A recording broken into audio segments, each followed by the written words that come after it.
And in the meantime, developing now, Robert Gibbs starting his daily briefing. Let's listen in. Secretary Vilsack has tried and is trying to reach Ms. Sherrod.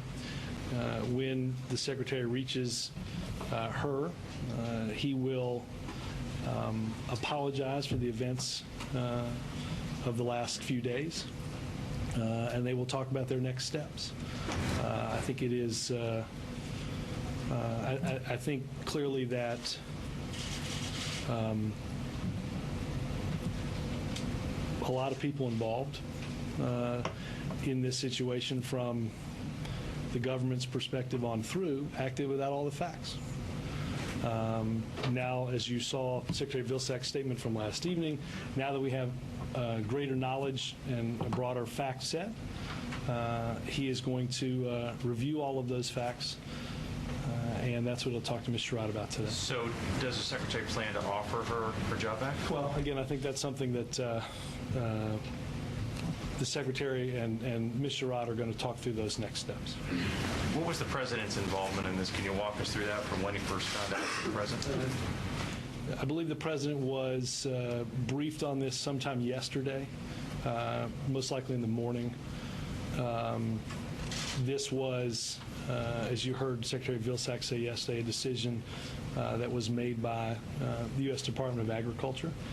The President was briefed yesterday and has been briefed, obviously, today as well. So did he or anyone at the White House direct that she be fired? Not to my knowledge, no. And to a lot of people trying to follow this story, they see a government employee who ends up losing her job because of comments posted on a videotape that appears to be taken out of context. It just looks bungled. Is that a fair way to put it?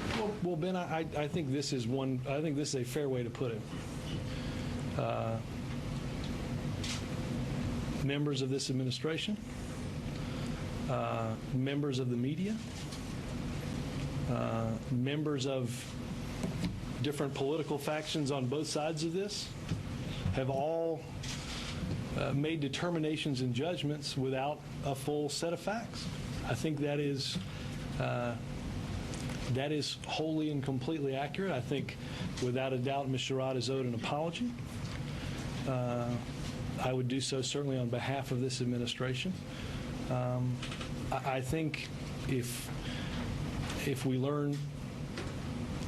look back and decide what we want to learn out of this, I think it is, as I said, everybody involved made determinations without knowing all of the facts and all of the events. Why do you think that happened? I can't speak for everybody involved, but I think we live in a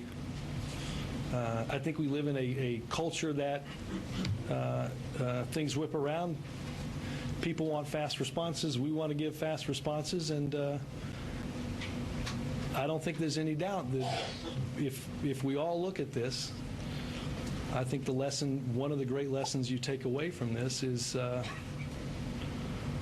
to ask all the questions first and to come to that fuller understanding. I say that, again, from the perspective of this administration.